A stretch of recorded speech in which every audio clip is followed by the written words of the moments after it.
everyone. A very good afternoon. Good afternoon. I am Dr. Farhat, an assistant professor at University of Management and Technology in the Department of Economics. I am here. We have this webinar keeping in view the global challenges of the economic crisis faced after the COVID-19. The University of Management and Technology and Golden Ring Economic Forum have initiated a series of webinars regarding the idea shared economic recovery after COVID-19. The basic concept of this shared economic recovery is to develop the resources for the joint economic recovery within the countries that are the members of the Global Ring Economic Forum. And here, I think so everyone is here. Our panelists are here and some participants are also here. Now I would like to hand over the meeting to the president of Golden Ring Economic Forum, Mr. Sir Hussain Raza Mirza.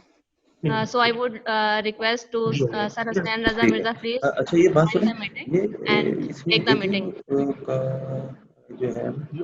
Thank you, Dr. Farhat. Can everybody hear me? Yes. Yes. Okay, that's good. That's good. I welcome all of you, sir, and Excellency, Mr. Ambassador, especially you, sir. Yes, and in the seminar. So let me start with something. So, A'udhu billahi minash shaitanir rajim. Bismillahir rahmanir rahim. Inna Allaha malaikatahu yusalluna ala nabi ya ayyuhallazina amanu sallu alayhi wa sallimu taslima. Allahumma salli ala. So, Excellency and all my guests who are here and our participants, welcome to all in this webinar. Our topic and the theme is shared economic recovery, post-corona shared economic joint recovery for the economies of all the countries. So I will just take a few minutes and to introduce to you all the Golden Ring Economic Forum and the basic concept of this initiative of GREF, of the shared economic recovery.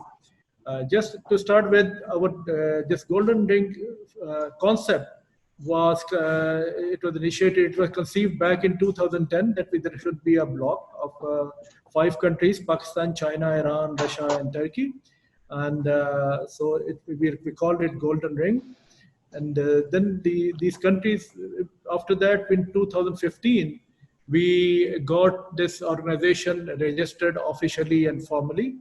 And now, since then, we have been working on a lot of issues of this organization is working as a think tank and a lobbying group, a strategic economic think tank for policy preparation and for economic cooperation with all these countries, multilateral cooperation.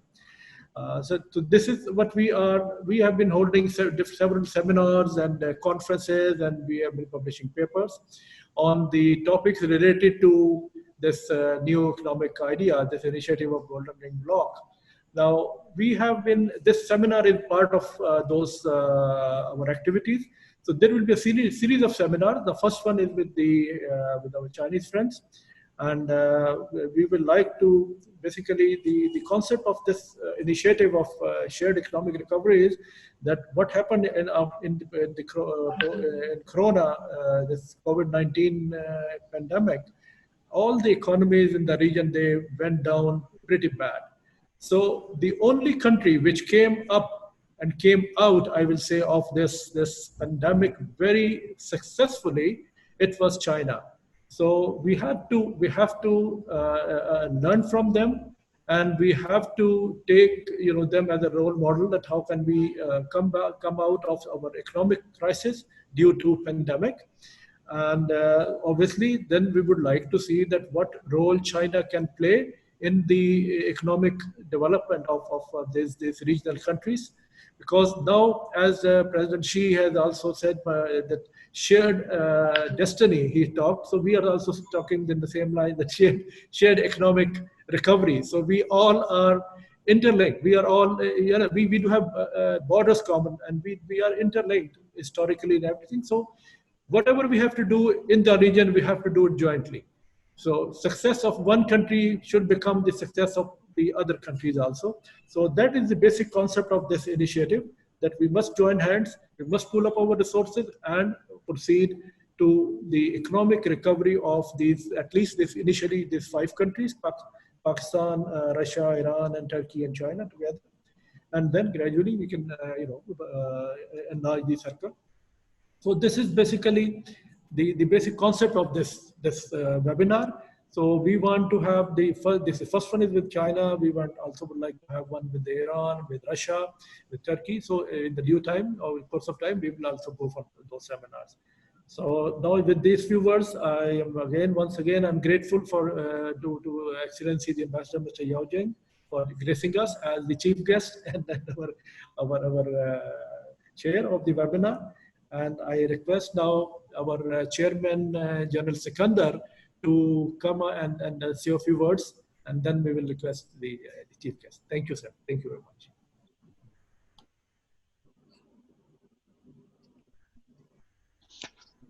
Bismillah ar-Rahman ar-Rahim. Ladies and gentlemen, Assalamu alaikum and good afternoon.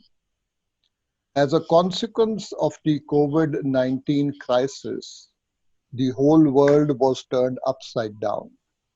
The enforced quarantine across the world literally brought all commerce and trade to a standstill. Factories and manufacturing plants were shut down. Goods in transit were stopped for shipment or quarantined at ports. Shops, businesses were shut, and life came to a standstill. This has impacted immensely upon the economies of the countries across the globe.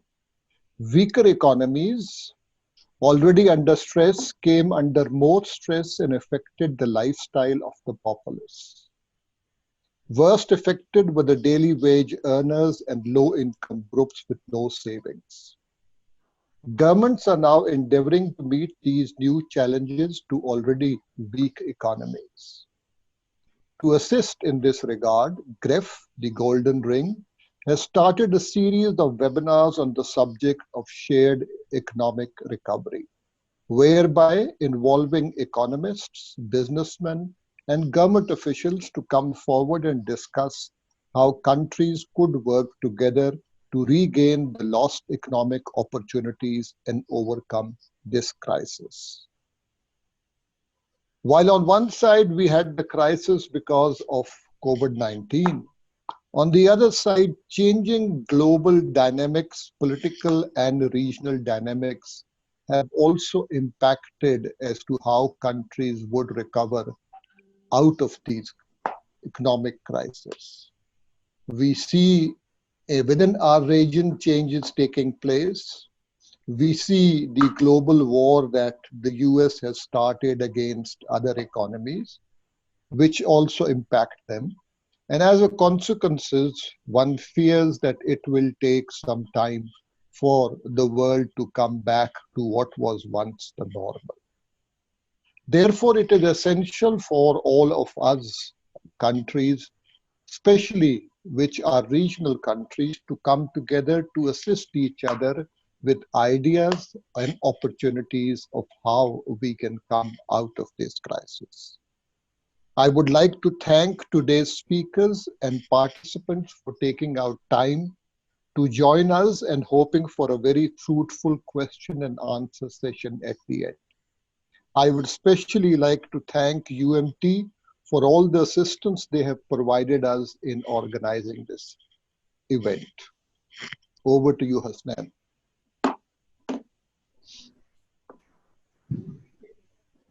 Thank you, sir. Thank you very much.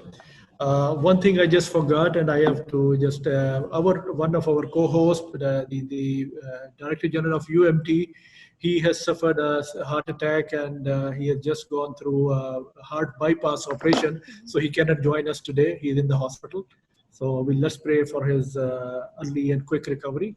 Now I will request Excellency the Ambassador of China at Islamabad, Mr. Ching Jung.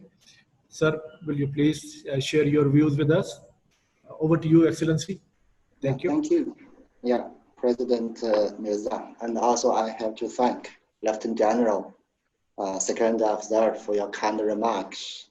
And I think that this is a very significant and timely discussion initiated by the GREF, or the Golden Ring Economic Forum, to discuss about a shared economic recovery of this region. But I think the topic is a little beyond my capability, because I'm posted in Islamabad and I'm working for the bilateral, basically, cooperation. So please do forgive me if I just elaborate that some of my ideas about my thoughts or my thinkings about this topic.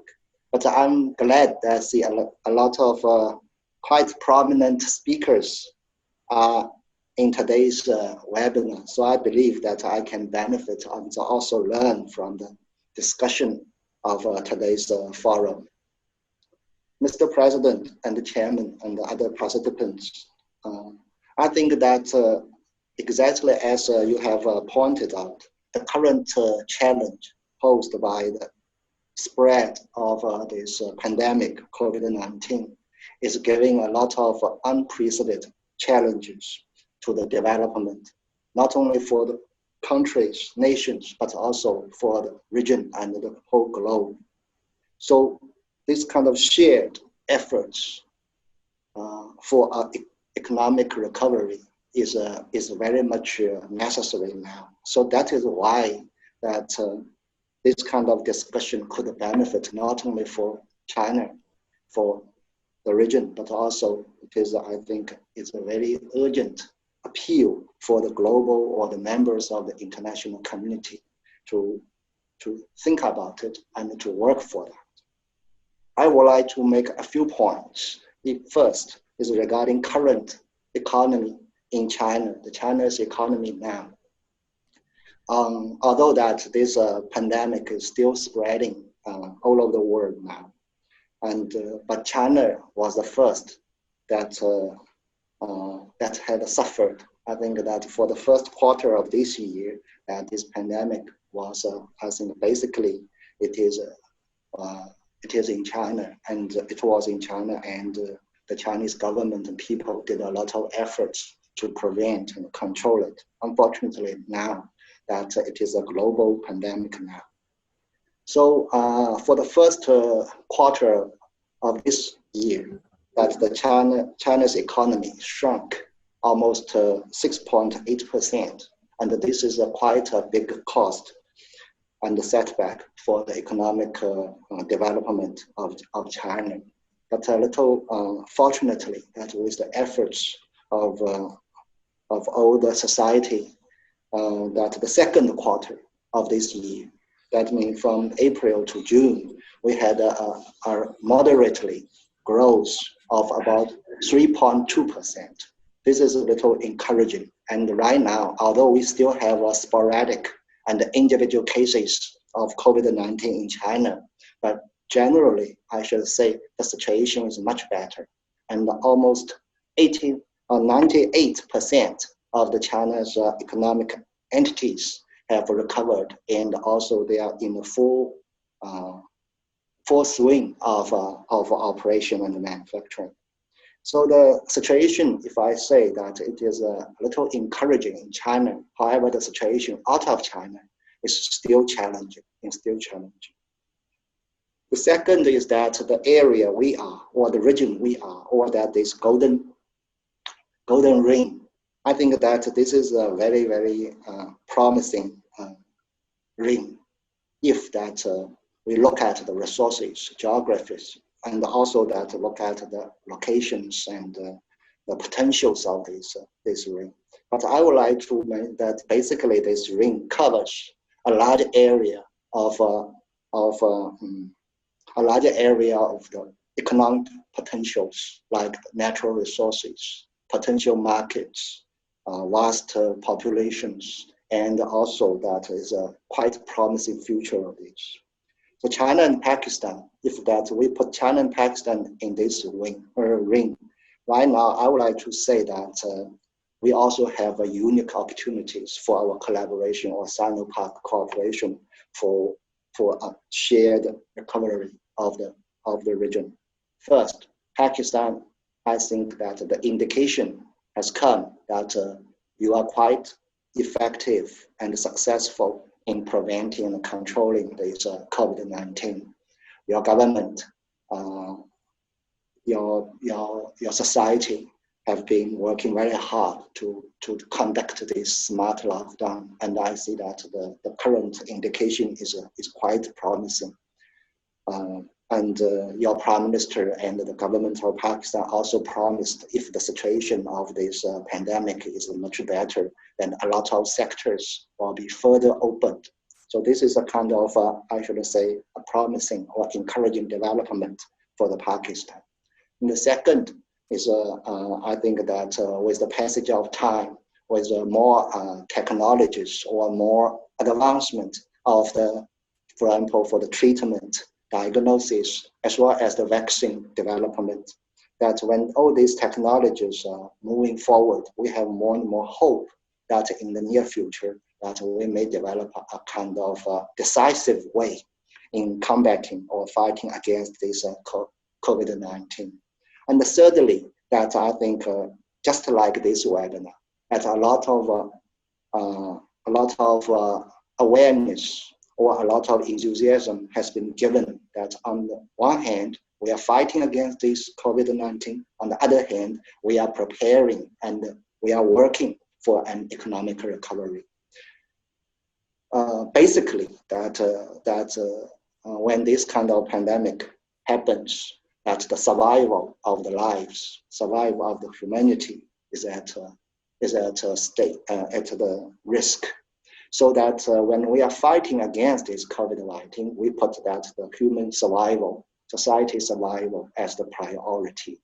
However, for the long-term perspective, the economic revival or the economic recovery also look after that the long-term development or sustainability of the human being or humanity. So I think that right now, for example, that for this region, when China and Pakistan, where China and Pakistan are located, we have already started several initiatives that based on the post-COVID-19 cooperation and to prepare a shared economic recovery. I would like to brief a little about what we are doing with Pakistan and for the sake or for the overall interest of the regional development. For example, China's economy is recovering, but that's because China's economy is too much connected with the global market. So without a regional or global recovery, China's economy is not sustainable. So we are paying equal or as more attention to facilitate and support a regional and global recovery of the economic recovery. As far as this region is concerned, I would like to say that several initiatives. First is that the Chinese government or the Chinese society is doing everything possible to provide assistance for the control and the prevention of this COVID-19 pandemic. Pakistan is a model and also is one of our major partners of this fighting against COVID-19. And right now, for the first stage, we are basically focused on some kind of materials, PPEs, equipment. But right now, we are going to build more these capacities of your medical institutions, like ventilators, some of the medicine materials, some of the capacity buildings. But on this front, I think that we have done a lot to prepare Pakistan for a possible kind of, for example, the unexpected development of this COVID-19. But fortunately, I think your government's efforts, fortunately, your people's discipline have brought a quite good momentum and encouraging momentum. And right now, also another area of cooperation is the vaccine. We are in contact with your Ministry of Health Service as well as the National Institute of Health, and to make the vaccine available among the first for Pakistan when they are ready. The second is that the China and Pakistan are going to also preparing ourselves for an economic development. I think your government is quite far-sighted that put several actors as the major. For example, your government paid a special attention to the employment and for the daily wages. Basically, is to maintain that the minimum economic activities for Pakistan. So, for example, construction sector, or that the other areas engaging the daily employment. So, under this kind of guidance, the Chinese government and your government, Pakistani government, we are also shifted some of the resources and the focus under the CPEC to follow your government's policies. For example, we accelerated this major hydropower stations project in a speedier way, because as long as these projects could be started, a lot of local employment could be created. So these days, I think in May, we finalized the 2 hydropower station projects. Second is that we are mobilizing more of these grants for the social sectors. For social sectors, we are going to use our grant to join your affordable housing scheme to donate apartments or houses according to your government's plan. We are going to speed up this hospital and equipment supply for the different localities and the provinces. We are going to speed up these vocational training centers and also smart classrooms, these projects. So right now, I think last week that these facilities for 50 vocational training centers have arrived in Pakistan, and the job or the work for 1,000 smart classrooms has started in Pakistan. So that is that we are following and adjust the CPEC cooperation according to your guidelines and your priorities. This could also mobilize maximum employment and economic activities. Thirdly, is that since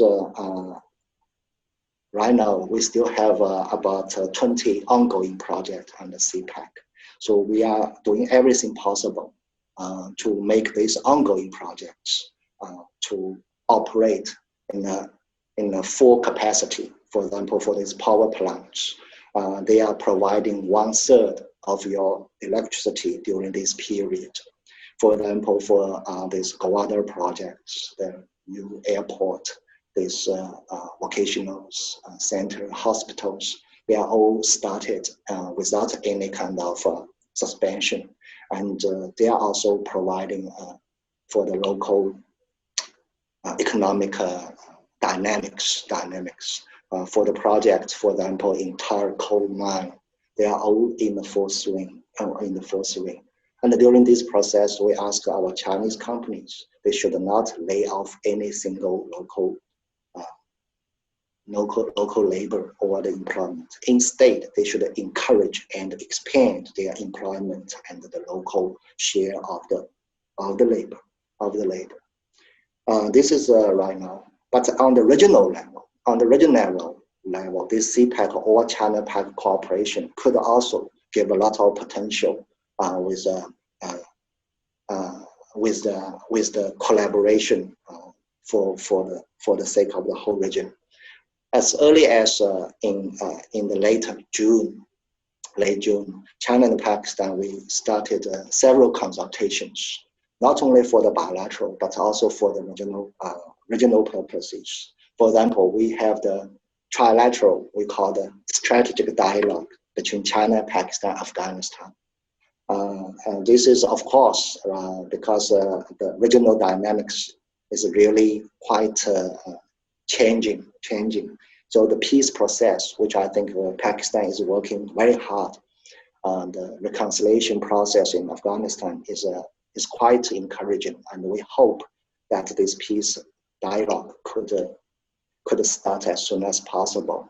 But we have to look beyond this reconciliation process. Afghanistan is the key for the economic development of this region, including the Golden Ring region, these areas. So this straight dialogues, of course, for the geopolitical purposes or for the political purposes, we had some kind of discussion. But one of the major areas is that we should also offer a kind of connectivity, a kind of facilitations for the future economy of Afghanistan. So your government, I think they gave a good, very good policy to allow or to permit the Gwadar port to transport the transit goods for Afghanistan. So right now, I think Gwadar port has a regional standing, and they are operating or handling the commodities for Afghanistan, I think, since May. This is quite promising, even that in the future, for example, we have quite a lot of these projects in Afghanistan. So we are discussing to have a kind of structured arrangement, for example, for these raw materials or the cements or these kind of steels we can import from Pakistan and send them to Afghanistan for this cooperation because of the regional connectivity. So this is a part. And the last week, or this on this Monday, we had another initiative that is China, along with its three neighbors, land neighbors, Nepal, Pakistan, Afghanistan. We have the first ever, we call it anti-COVID-19 cooperation. But most part of that discussion was focused to establish a joint mechanism of facilitation of the people-to-people travel or exchanges, facilitation of the material to transportation, to facilitate also that the economic cooperation. China and Pakistan have established this mechanism. So you can see right now the regular flights between China and Pakistan, although it is a less frequency, but it is still running. And in fact, that we also have a plan to open our border in Hongzhou. It's supposed to be during this period, but I hope that maybe after the Eid festival, we will have some kind of, because there are some commodities to be transported on. We also have special services by both the PIA and the Chinese airlines for the necessary people-to-people exchanges, especially for the project we are conducting. So this mechanism has been established, and we would like to copy this mechanism to our collaboration with Afghanistan, with Nepal, because both these two countries have the similar borders with China. So this is thirdly, is that we should also look at the different situations or the different orientations of different economies in this region. In a larger sense, for example, that beyond China and Pakistan, that since after when the COVID-19, this pandemic is, if possible, it is under the control, that we can see a lot of new orientations or the new potentials. For example, the digital economy. I think that although that all the sectors globally are suffering, but one sector, I think they are gaining. That is telecommunication. Why? Because a lot of online activities have increased. So this telecommunication, I think, is one part. This gives us a lot of potential for us to explore the digital. For example, I saw a figure that the first quarter in China, the first 3 months of this year in China, our online business, or that this so-called digital economy increased or grows by 18%. So that it is another, I think, potential for us. And the second is that we also should prioritize our economic projects and agendas, which should be the first, which should be the little second or little later on. And this, I think, need more regional cooperation and regional discussion. That, for example, at this stage, we should have a kind of staged development. With China and Pakistan, with the CPEC, we have already worked on this. And right now we have a structured agenda for the CPEC projects. For example, that after this construction sector, after this, I should say, medical sector and social sector, the second stage we will put more on the agricultural sector, because they engage, this sector engages more population and more employment. And later on, maybe later this year or early next year, we are going to start this railway or other motorway projects again. But in the meanwhile, that not only the government-driven projects between China and Pakistan, we have also started a new forum we call the business forum. That is to engage the private sector to cooperate with each other, not only for the domestic market of Pakistan, but also we would like to jointly explore the third country market, and by building more capacities and more sharing more technologies with your private sector. So this is what I think we are going to do as far as China and Pakistan are concerned, but also that this kind of cooperation between China and Pakistan has a regional aspect or regional repercussions or regional benefits for the other countries. Just now, the Lieutenant General also mentioned that there are some kind of challenges. This challenge of COVID-19 is unprecedented. They are changing the world. It is changing the world also in an unprecedented way. For China, for example, the major challenge is that since it is a global economy, it needs global cooperation. But unfortunately, some countries like the United States, I think they are trying to use it as a political tool, instrument for their own political purposes. This could be very damaging because China's economy is not only based on our domestic market. China's economy is also very much depending on the global supply and the global consumption. This is one. Second is that there are some kind of, I should say that this regional conflicts or that the regional hegemonies. You can see that, for example, although a lot of discussion about the peace and the stability in Afghanistan, but unfortunately that peace process is still a little stalled. We need more efforts, and like the problems like the Kashmir and all these things, I think they are also still giving additional challenges, additional difficulty for this regional and global economic recoveries. So I think that this global economy is more, I think, is based on the peace and the stability. So that when we are discussing this shared economic recovery, I think that we also should have a stronger sense of this community of shared future, shared responsibility. And we are faced with these unprecedented challenges like COVID-19. I think the whole international community, especially the regional community, should have a special responsibility for our well-being and also for our future. So this, I think, exactly is the value of today's webinar.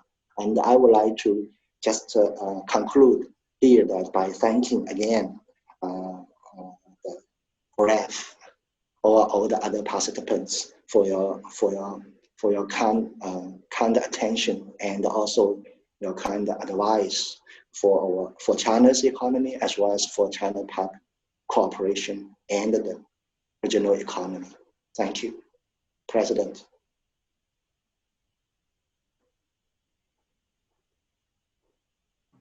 Thank you, Mr. Ambassador, sir.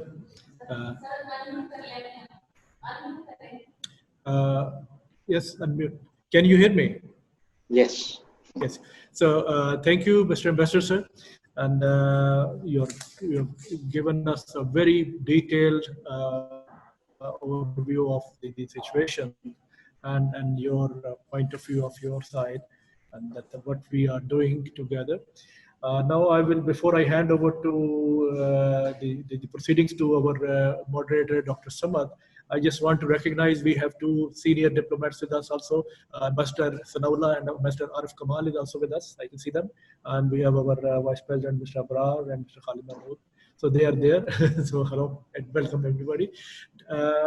We have our, as a panelist, we have good speakers from China. Sir, if you please forgive me, I can if I don't pronounce your name rightly.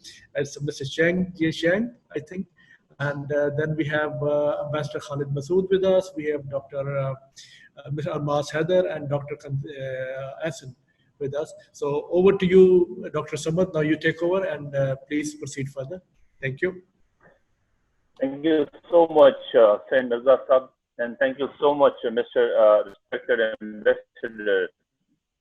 I'm glad that you developed the stage for the further discussion. So before I invite the panelists, let me thank, and I'm really glad to the Golden Brain Economic Forum for having me for this today moderation.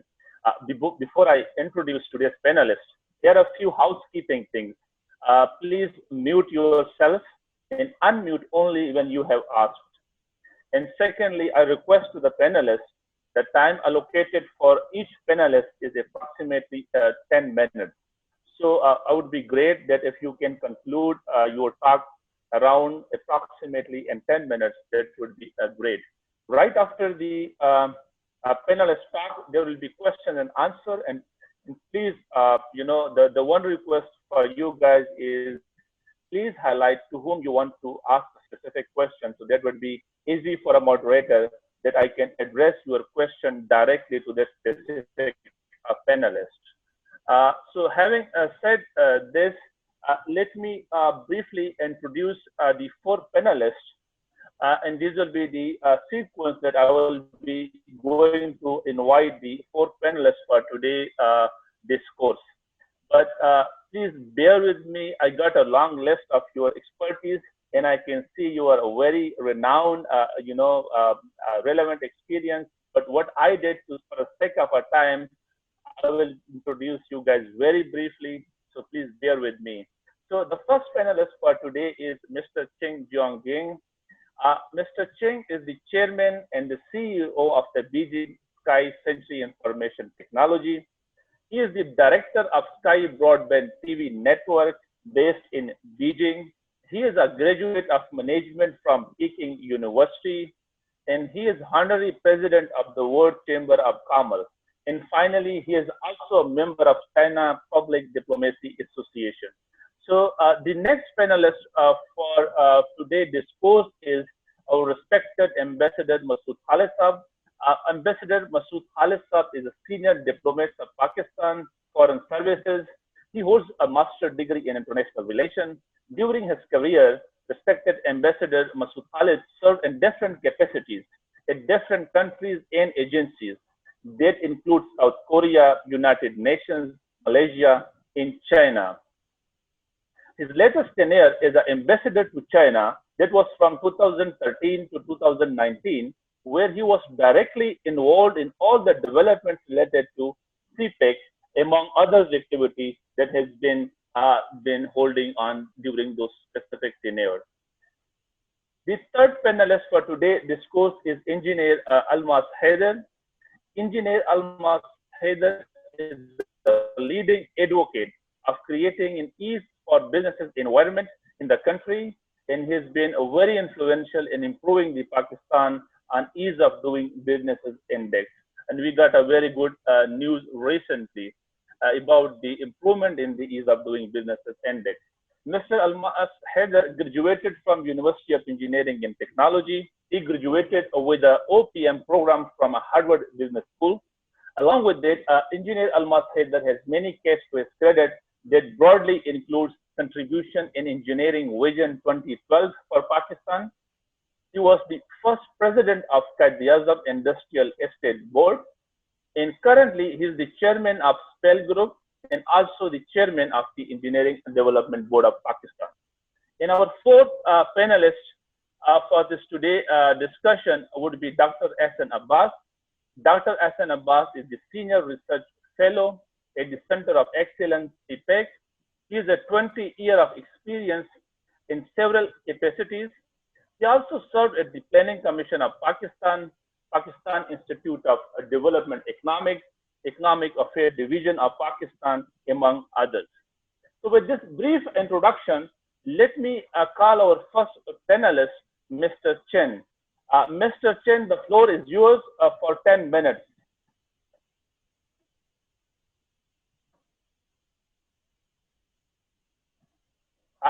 Are you there, Mr. Chen?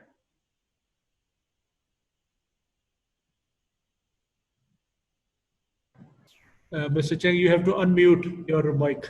Yeah. Can you hear me? Yes. Yeah, okay. Mr. President, Excellency, Mr. Yao Jing, the Ambassador of China to Pakistan. Hello, good afternoon, everybody. First of all, in this very special period, I would like to extend my warmest greetings and best wishes to all of you first. This year is probably the most challenging and testing year for human society. With the help of globalization and informatization, almost everyone in human society has experienced the panic-filled valley and brought in insight and deep thinking on the new pandemic situation. As a matter of fact, in China, when the Corona-19 virus broke out in Wuhan, everyone in China was celebrating the traditional Chinese Spring Festival, almost in instant channel switching. The state went into collective collection of whole society, from the top leader of the state to every common people, making decisions quickly, acting quickly, and the people cooperate in an ordered manner. And the epidemic situation has been quickly and effectively sniped. The economy returned to work, and the production also began to push forward. Like a people war in which all the people participate in, everyone is winning and everyone contributes to it. Today, China's epidemic situation has been completely controlled. Even some few pockets, it can be controlled with no big spreading.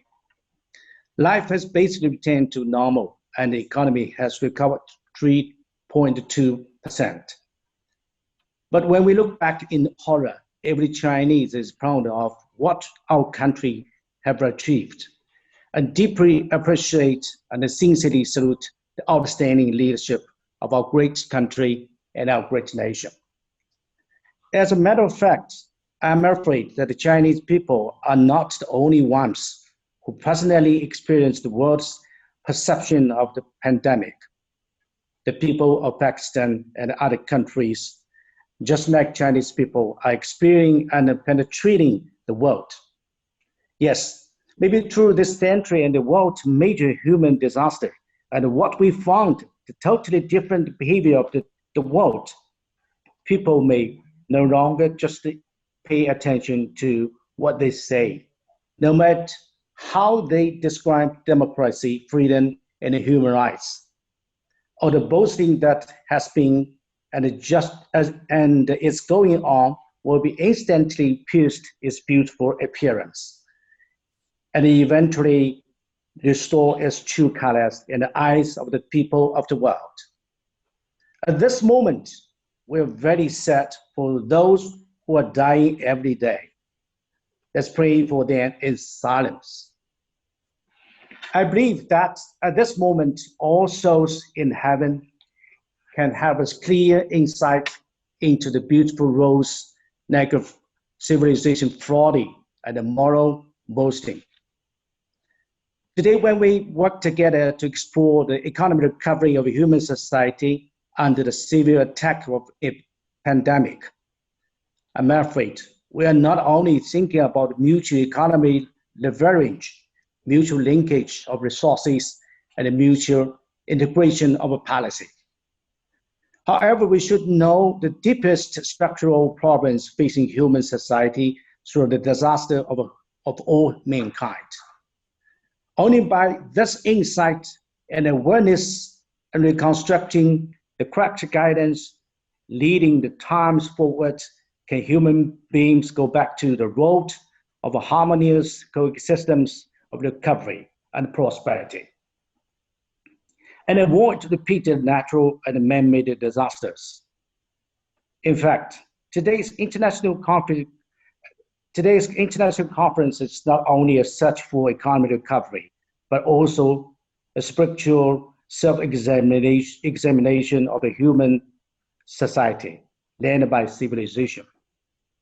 It is a life-threatening question facing human society in world of a pandemic situation, because thousands of lives die in pain every day. Just a few days ago, I visited an 88-year-old village herd in my hometown in Zhejiang province. His words touched me very much and also represented the impression of most Chinese people after the pandemic. He said that through the spread of a pandemic in the world, I have learned from my 88 years of life what is really people-centered, and the country, our country protect all the Chinese people's life with no reservation, with no negotiation, and with regardless of cost, which is the highest interest of the Communist Party of China and the government. This is not a slogan, but a rapid action and an indisputable choice.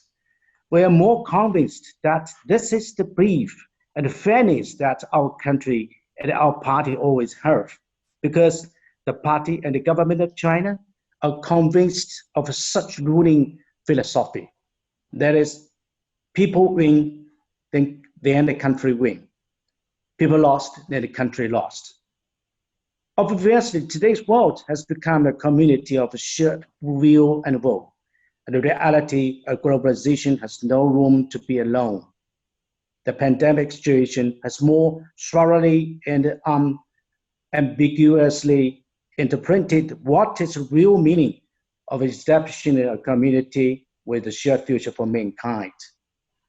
Meanwhile, China's policy on new economy, new industry, and a new technology is still not just a slogan, but a real manifestation or practice of a concept of establishing the community with shared future for mankind.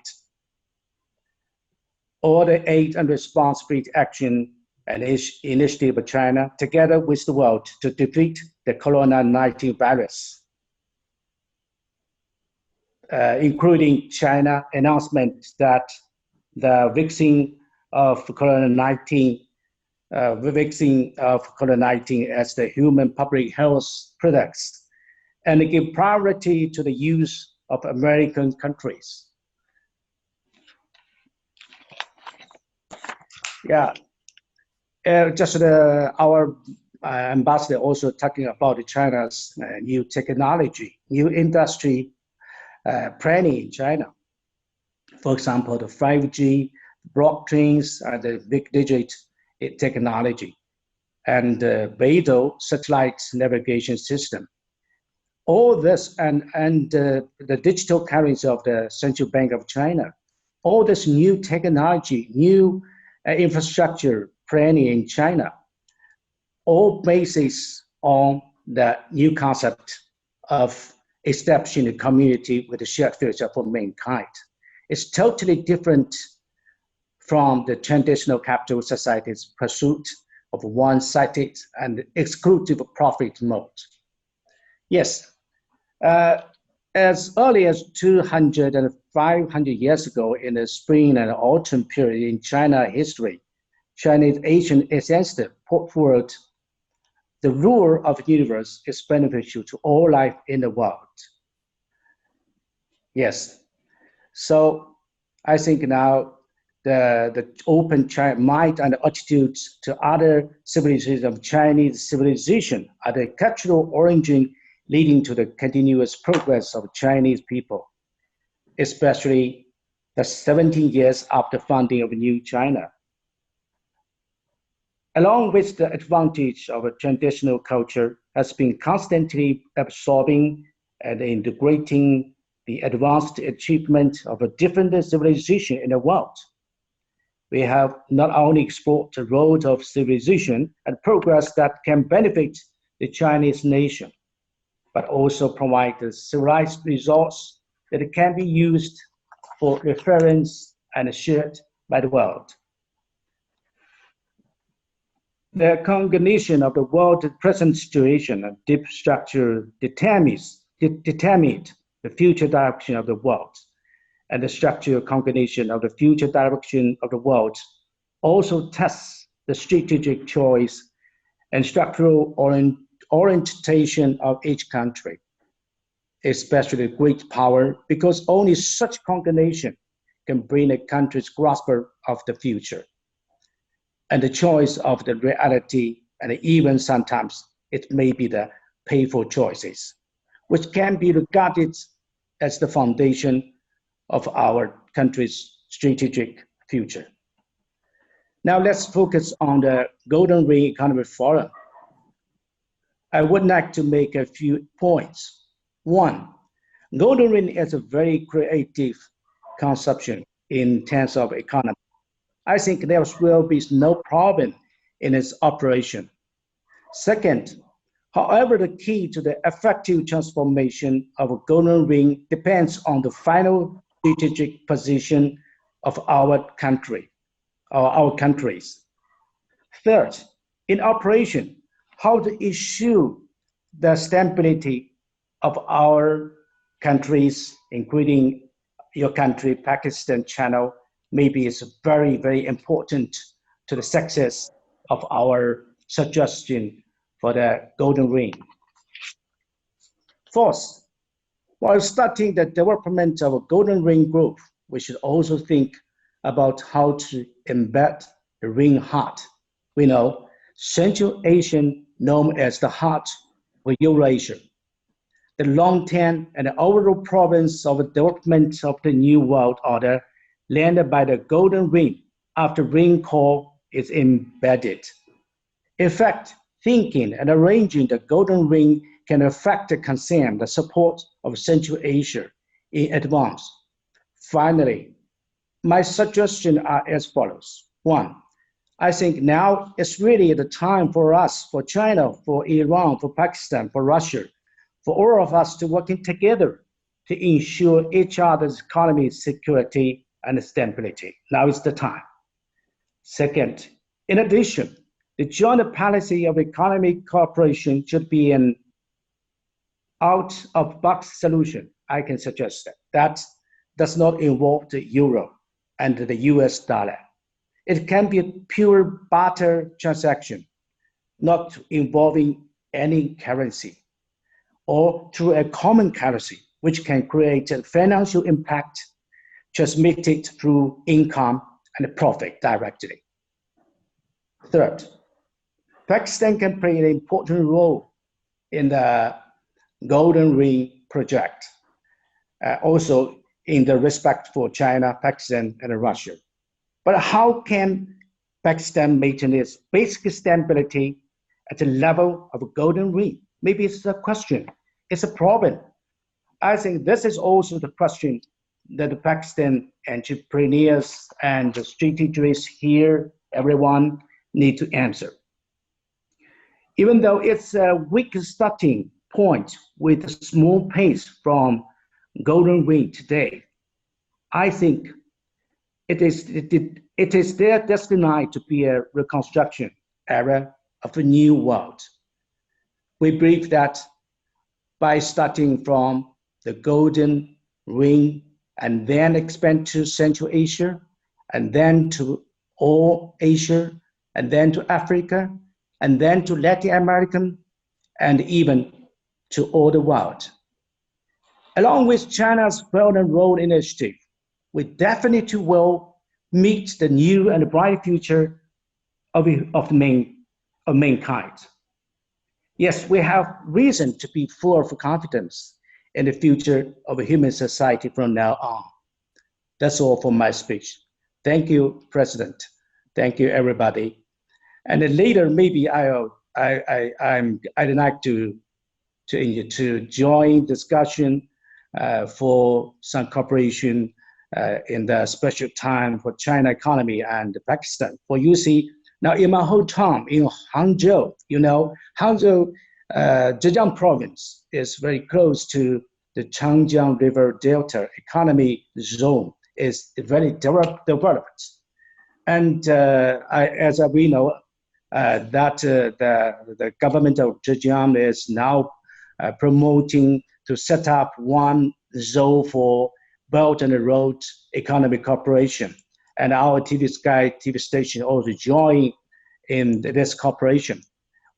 What we do is that we send the zone, cooperation zone for Belt and Road Initiative will invite 65 countries to set up its own economy cooperation zone to promoting your economy items, projects, and your policy for inviting Chinese investors to your country. And meanwhile, to expect your products, your culture in Hangzhou. For example, Hangzhou is, just as I've said, it's very, very developed economy zone in Zhejiang, in China. So maybe what do we do, the economic cooperation zone in Zhejiang, just the basis on the new situation under the Corona-19 attacking time. So maybe next I will continue to enjoy the discussion with all of you here about the detailed cooperation for Chinese economy and your country and other country, and especially for the Golden Ring project. Thank you.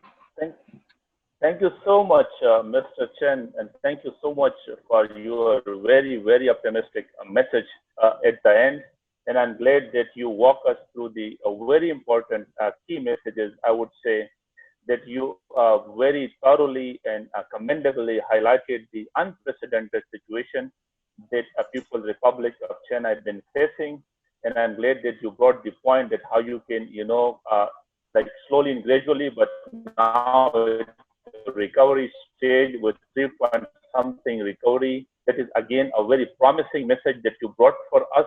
And the good thing from your discussion that was how you guys are bringing all those different recoveries to the cooperation that has been doing through different, the community level or at the institution level.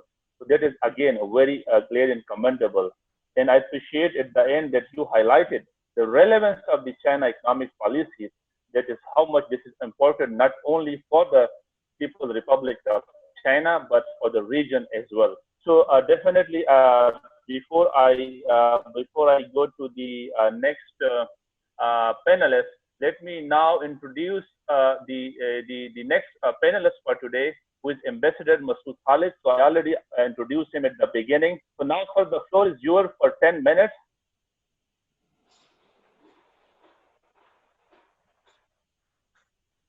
Sir, please unmute yourself if you are muted.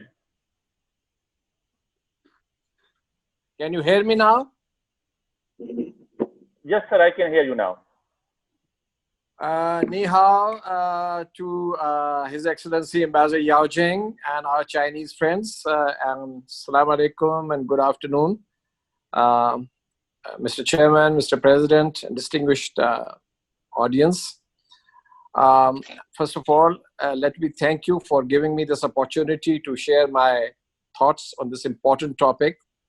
The panelists before me spoke in very specific terms on what China can do bilaterally with Pakistan as well as regionally, and the essence of how the Chinese society is taking the challenge of this pandemic. And my colleague Ambassador Yao Jing was also in his detailed discourse, highlighted what is important in the context of regional cooperation, in the context of this golden ring mechanism which is proposed. Now, I have been, a practitioner of diplomacy all my professional life. So you may find so I would like to share my thoughts, but you may find some of my ideas very radical. Nonetheless, I fully agree that we should develop mechanisms and viable platforms for regional cooperation. So let me share my thinking with you. Now, it goes without saying that COVID pandemic has not only created worldwide havoc in terms of human life and social discontents, its adverse effects on global economy are already now clearly visible. I was reading a figure today given by a Chinese friend that total estimated economic damage would be about $11.5 trillion as of now. So this is the estimated figure. And we are all seeing that US and European economies are facing recession. IMF is projecting, forecasting contraction in the most powerful economies, while the weaker economies are, of course, would face the brunt. But it's not yet possible, in my view, to fully assess the impact this pandemic will have on global economy, as everything is in flux. Things are in flux. And the disease, its containment, would depend how long it lasts and whether the world succeeds in discovering a vaccine. Of course, efforts are going on, and we all pray and hope that this happens soon. But one thing is certain, that the pandemic's aftermath will be severe in both political and economic terms for the developed countries, and in particular for weaker economies or poorer countries. Post-pandemic world order will be quite different, as earlier speakers have mentioned, and would depend on how two major powers, in my view, major economies, United States and China, work out their relations.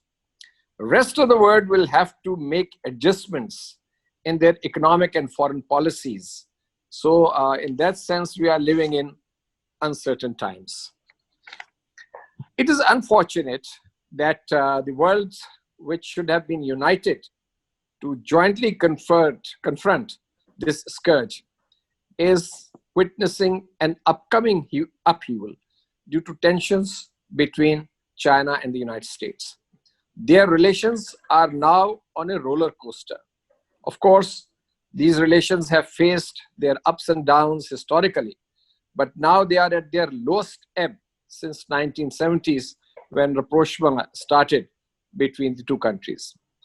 We see a blame game against China, and issues from COVID-19 to trade, intellectual property rights, human rights, cyber crimes, to name a few.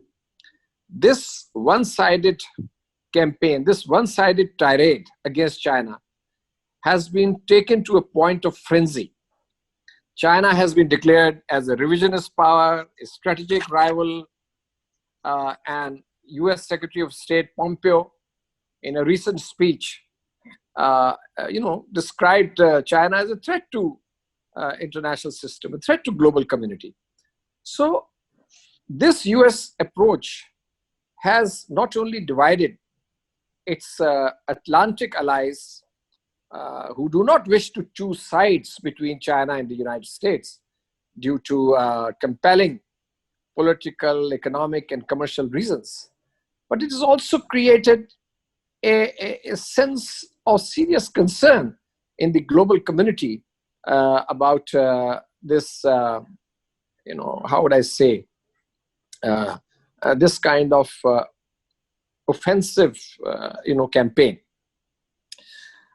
US Trump administration's policy is destabilizing the international system, and in my view, is too simplistic or naive to the extent of conceiving that it will succeed or damage China, whose global footprint is now an acknowledged and well-established reality. Sane voices in the United States have questioned this divisive approach, but it appears that this belligerence is unlikely to end and may even continue even beyond the American elections. So we are seeing a drift in US-China relations, which may be difficult to reverse and may even lead, in my view, to some kind of, hopefully not, but some kind of military confrontation. Well, I'm not going into the causes for this increasingly ominous tensions, but simply trying to highlight that global economic recovery will be undermined if tensions escalate further. No single country can cope with the problems faced by the world today. There is a lot of wisdom when Chinese leaders say that cooperation will benefit both United States and China, and confrontation, on the other hand, will hurt both. President Xi Jinping the other day, while addressing the Asian Infrastructure Investment Bank, said that the issues emerging from globalization, countries need to pursue more inclusive global governance, more effective multilateral institutions, and more robust regional cooperation. The world cannot afford unilateralism, protectionism, and one side wins all approach. This will not work. And I think there's a lot of pragmatism and realism in Chinese pronouncements. China bashing in the US is also not comprehensible, since both powers have strong economic linkages, from a trade of nearly $700 billion to almost 500,000 Chinese students who are contributing to US Treasury.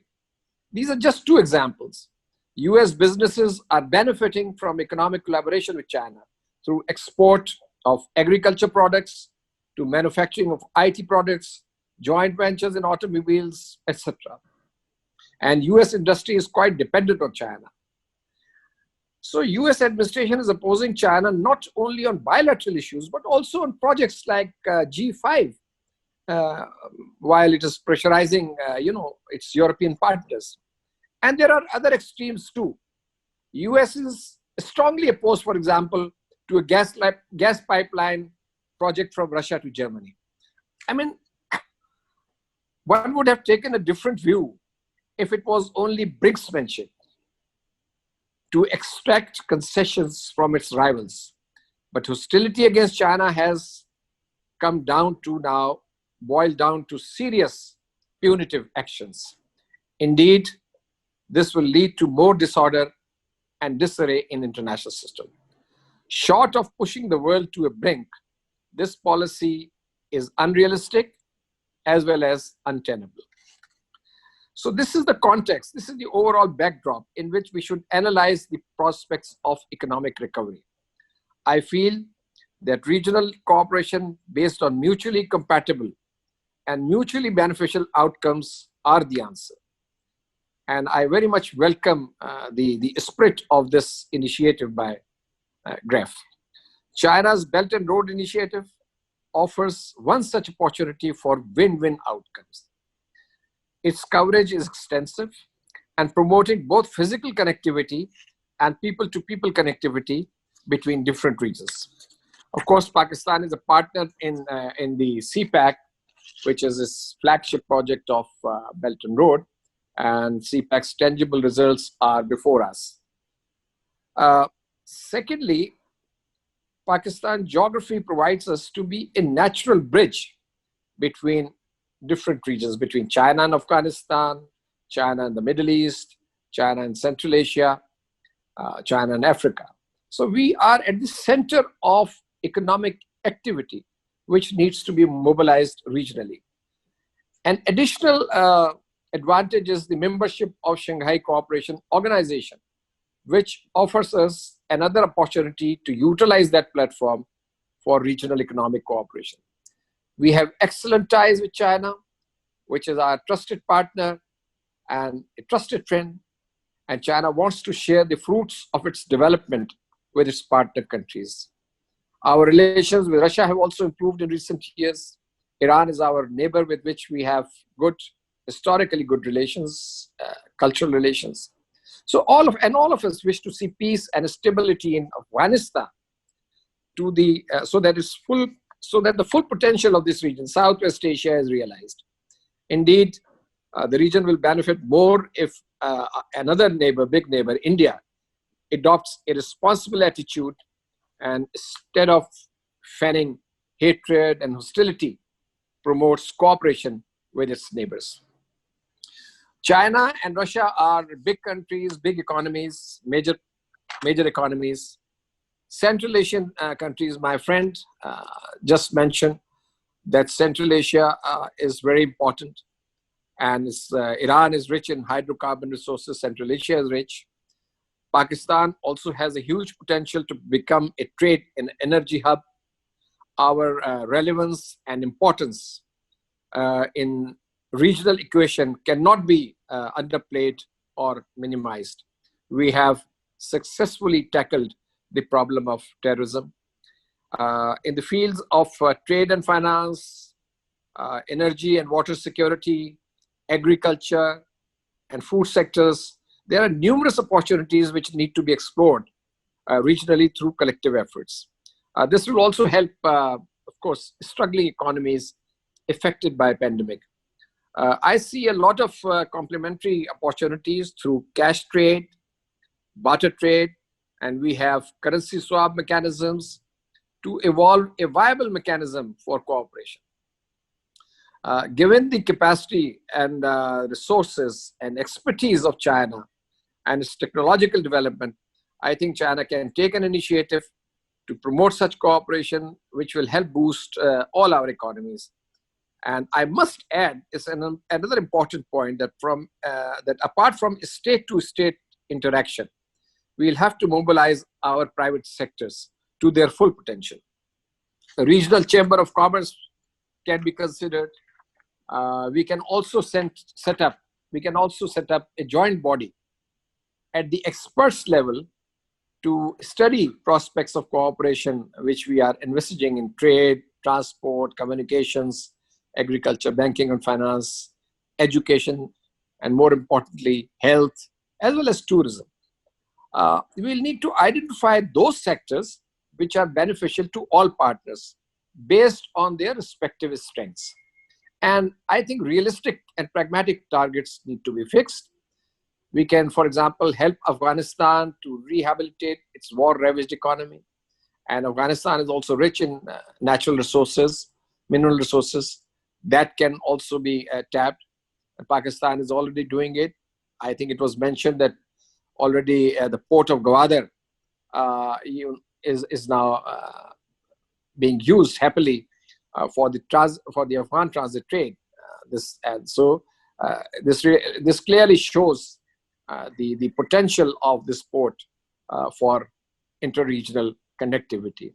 So in my view, I would say, before concluding, that a targeted approach will be required to overcome the adversity by us inflicted by this pandemic. Thank you very much.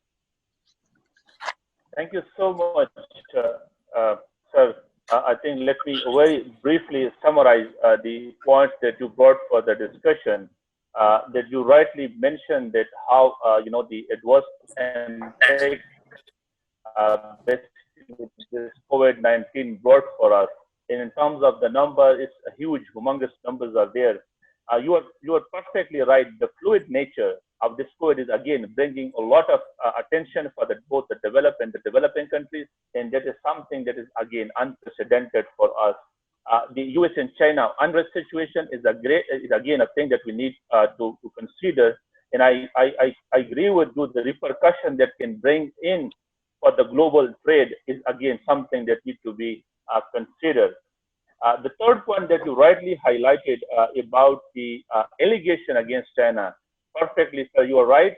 These are the allegations that have been against China, but of course, we for sure know that most of them they are wrong allegations.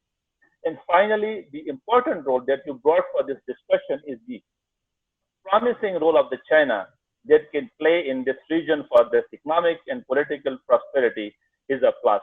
So I'm again thankful, sir, for your nice points in discussion, and hopefully we will have a question from the audience for you. So just wait for us for the question. So now I introduce the third panelist for today, who is Engineer Al-Masoud. So sir, the floor is yours for 10 minutes. Thank you very much, Your Excellencies, General Saab, friends, colleagues. Being a businessman, I prefer to focus on customers' needs rather than on the supply side. So I'll make a few comments now, and I would prefer to respond to question and answers later on, so that I can deal with the real issues and problems that people think we will be facing in the future. I'm going to talk about a little bit of history. I'm going to talk about what's happening now, and I'm going to talk a little bit about what can happen in the future. We are not just in a COVID-19 situation, the whole world. We are also in another crisis, which is the American elections. And we need to deal with both of them at the same time.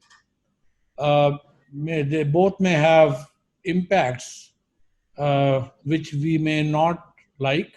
However, I am a firm believer that one should not waste a good crisis. So we have this crisis on hand, which is COVID, and then we have the American election. Let's use it well.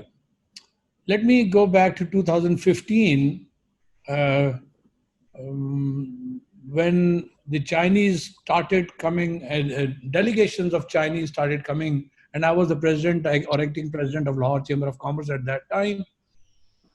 Every second week, there were about 100 to 150 Chinese companies or Chinese representatives who were coming to Lahore to meet us and me, to be able to understand what are the opportunities in Pakistan. But then, when I became the president in 2018-19, I had the honor of receiving the ambassador in Lahore Chamber of Commerce. And I asked him a specific question. I said, why aren't the Chinese making investments in Pakistan? And he said two reasons. The first reason is that you tell me where should they invest. We didn't have any special economic zones at that time, or the economic zones are still under process and progress. And the other, he said, your tax rates are the highest in this region. You tell me when I bring somebody to Pakistan, why should he invest in Pakistan?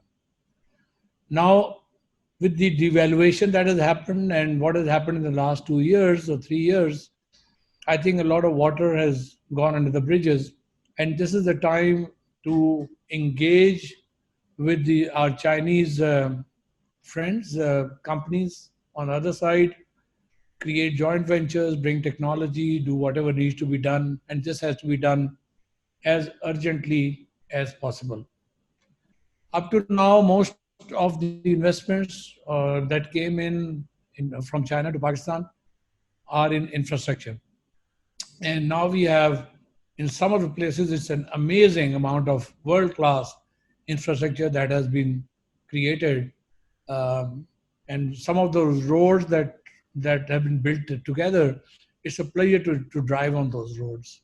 So thank you very much, Ambassador, for giving us these beautiful gifts.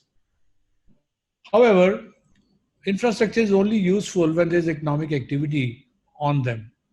And the next stage, obviously, is the economic activity or the investments in industry, commerce, and agriculture.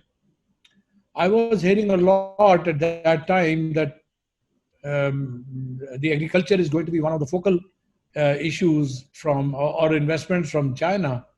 I'm hearing news, but I'm not seeing any investments in that area for the time being.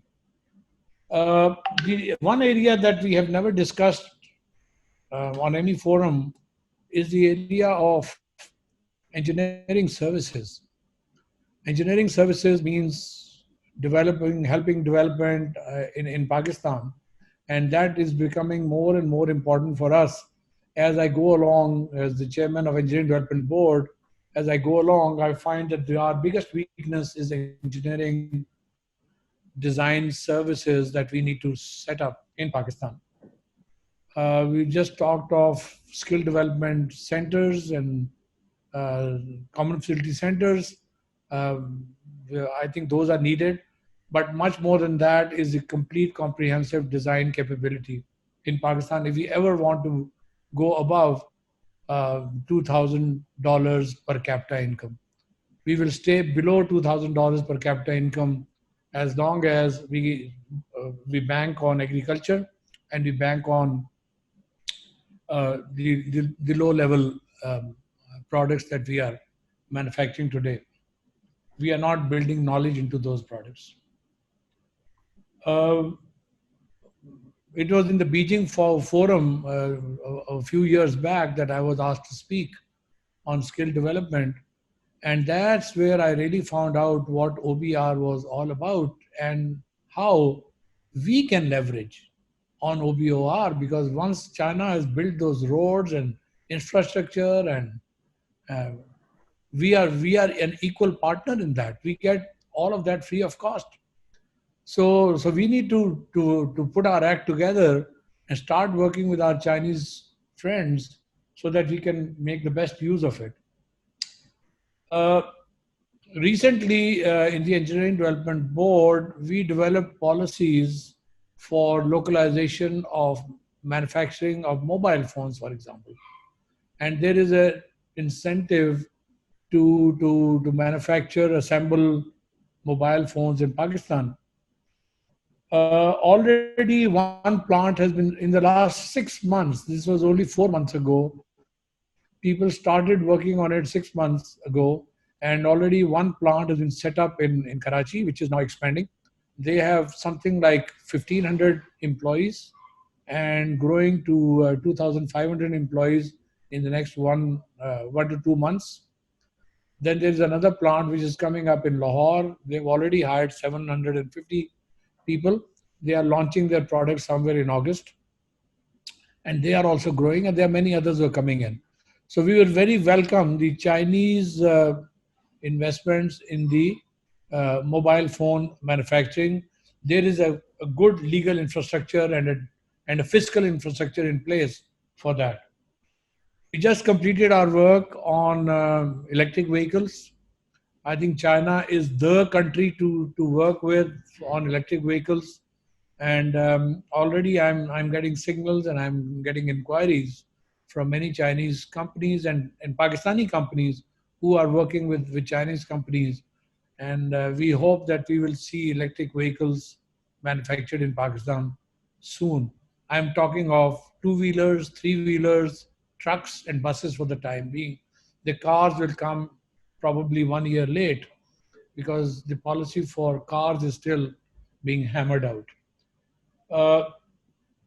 One very interesting, our Chinese friend who spoke before me, very interesting idea that he floated, that we should either do barter with each other or set up a common currency between our 4 or 5 countries, which at one time was something like the Asian Monetary Unit or something it was called. We can have something like that between us, and that would help transact goods and services between these countries. I am on behalf of the business community of Pakistan would really like to follow that up, because that's a very interesting idea, and a lot of issues that we have between us, particularly between Iran and Pakistan, between Russia and Pakistan. We don't have so much between China and Pakistan, but all of those things will be solved if we have a common currency, which is not the US dollar or the pound or the yen or other currencies. So that'll be a very interesting way to go. The person-to-person contact has stopped because of COVID-19. Although the flights are still going between the two countries, but both China and Pakistan have managed and controlled this disease to a fairly good extent. And unless this person-to-person contact starts quickly, I think we'll lose out on many opportunities. A lot of buying and selling opportunities are being wasted. A lot of equipment or technology that was supposed to come from one country to the other, all of that has stopped. The engineers that were moving from one country to the other are not moving between these countries. So I would request the ambassador and the government of Pakistan to consider this seriously. Once the COVID situation improves, we must move in that direction very quickly. As I said, I would rather respond to questions when they are put, and if they're put particularly about the economy and you want me to respond to them, I'd love to talk about that. I'm very grateful for this opportunity for me to say a few words, and in this very august forum. So I'm very grateful. Thank you very much. Thank you so much. So you rightly brought very important point for the discussion. I think we as economists love to see kind of the customer side constraint and the supply side constraint. So I totally buy your argument that you brought for the discussion, that you are mainly concerned with the customer side. And the second important thing that is very important as economists, we love it. The tax rate dynamics is hurting the Pakistan economies, and I can see the rate as we compare with the regional economies with India and Bangladesh. I can see the rates is a bit high, and then definitely if we can reduce the tax rates in Pakistan, hopefully we can improve some of your concern that you brought for the discussion. And the second thing that is again very much important, unfortunately, across the provinces, the tax structure is also not harmonized. So we can see the different rates across the provinces. And that is again one of the concerns for the foreign investors, especially when Chinese colleagues comes to Pakistan and they want to invest, they're kind of confused, this kind of a different structure that has been prevailing in Pakistan.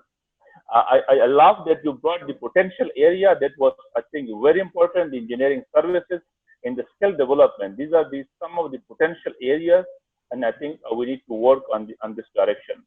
So definitely we will be waiting for the audience to have questions for you. So before that, let me invite the fourth panelist for today's discussion. Is Dr. Ehsan Abbas. So I already introduced him in detail. So Dr. Saab, the floor is yours for 10 minutes. Thank you, sir. Are you listening me? Yes, sir. Please go ahead. Okay. Thank you. His Excellency, Chairman, President GREF and UMT, first of all, I would like to thank you for providing me the opportunity to share my views on this valuable topic. I will broadly talk about the shared destiny and shared economic recovery. I will be mainly focusing on leveraging BRI and CPEC for regional economic development. I start my discussion from the saying of father of economics, Adam Smith, that no society can surely be flourishing and happy, of which the far greater part of the members are poor and miserable. The vision of Adam Smith basically points to the inclusive economic growth. In this regard, I should say that China's Belt and Road Initiative and CPEC being the flagship project of BRI clearly emphasizes inclusiveness and shared destiny. This project of economic integration envisions to cooperate rather to compete with each other, and it will be very fruitful for overall economic development in the region. The regional countries can benefit from BRI and CPEC through investment in wide range economic activities, including special economic zones, energy, transport, infrastructure, finance, agriculture, and tourism. These are some broader areas. In the wave of prevailing economic crisis, the role of such a remarkable initiative is more pronounced. Challenges are enormous, so we should avail every possible opportunity, for example, BRI CPEC, which is a win-win situation for our entire region.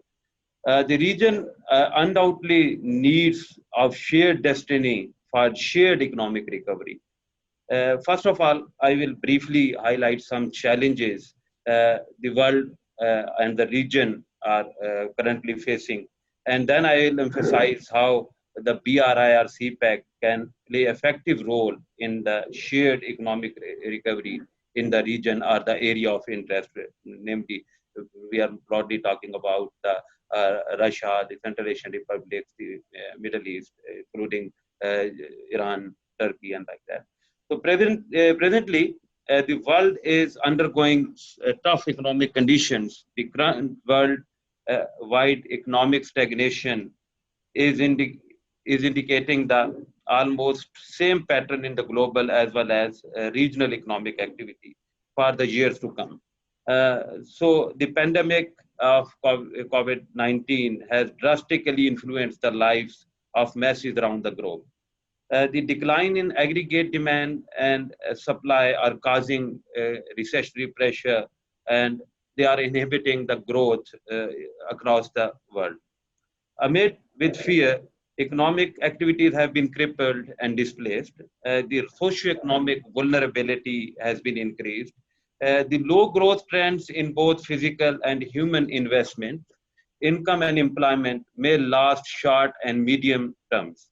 They are expected to last. The economic recovery process in the recent future seems to be slow and patchy. The impact would be more pronounced in the developing and the underdeveloped countries like Pakistan. So we desperately need a certain mechanism for our economic recovery. Along with economic slowdown, the pandemic has been changing the dynamics and structure of the world economy. In coming years, worldwide structural changes in various economic activities from agriculture to and industry to services will likely to be set in. And moreover, consumption and investment patterns will also be altered. We will be different consumption and investment patterns across the world. In addition to the changing in occupations and job conditions will take place globally in entire the world. So basically, the more important component in this regard is the upcoming risk and uncertainties to the world economy, and the region in specific are multifaceted and should be therefore be carefully viewed and examined, especially in terms of emerging issues and education and health. We have now very different education setups. We have moved from the classroom lectures to the online lectures and like that. The world is now more focusing on the healthy cities rather than based on the mere economic opportunities. There, we should also work on the information asymmetries.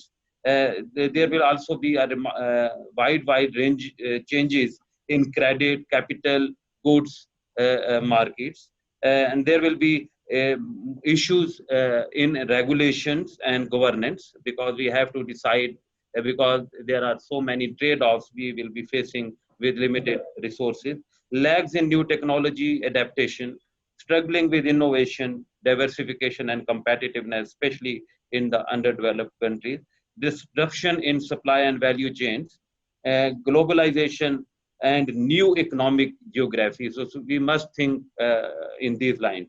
The potentially favorable factors may be like the rise in productivity, improved labor skills, and advanced technology may provide the cushion to uplift economies. But we should see that how we can achieve, and because some countries are good in terms of the productivity and the technology, so this can be the way that how we can corroborate and cooperate with each other.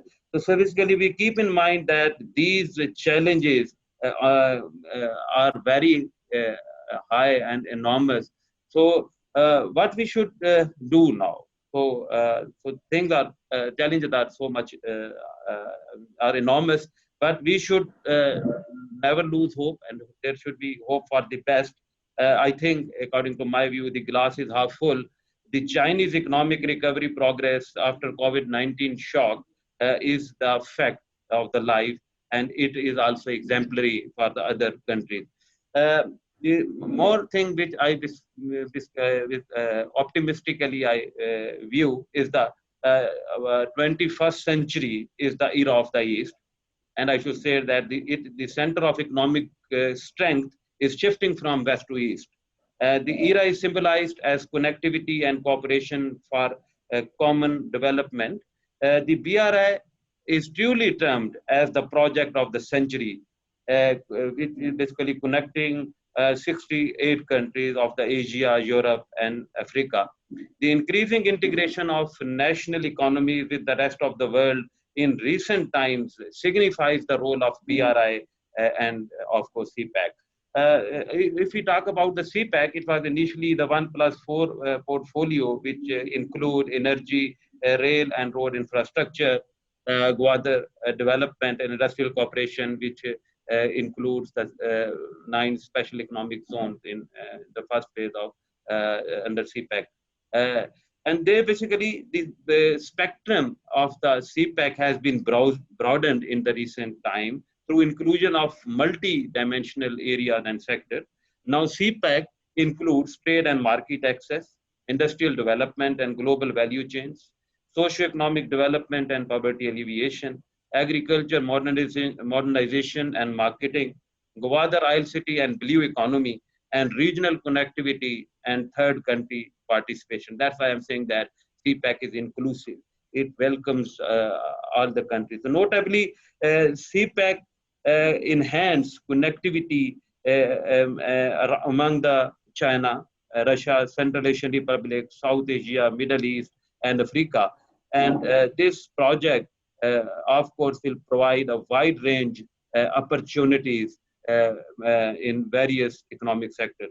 But I should say that the CPEC is the necessary condition.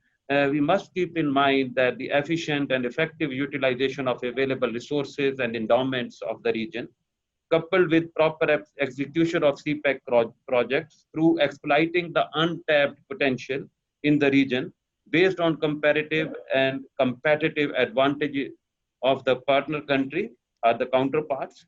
Basically, I'm talking about the some countries have the advanced technology, so we can get the knowledge spillover effect, the managerial expertise, especially from China, Russia, and the modern skill set, which will be helpful to get the maximum benefit. And through that, not only the China and Pakistan will benefit out of them, the other countries who will be participating in the CPEC will also get the benefit.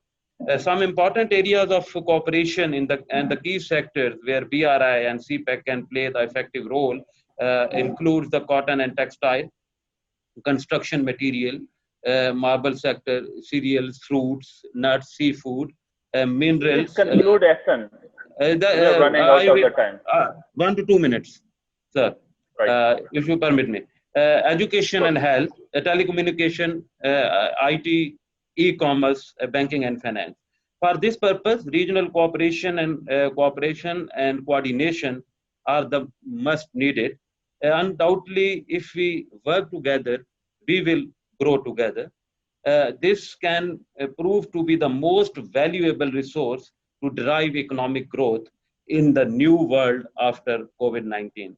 In this way, the economic recovery would be fast and sustainable for the entire region or the area of the interest. Finally, the role of the entrepreneurship and private sector participation, ownership, and interest will be the key.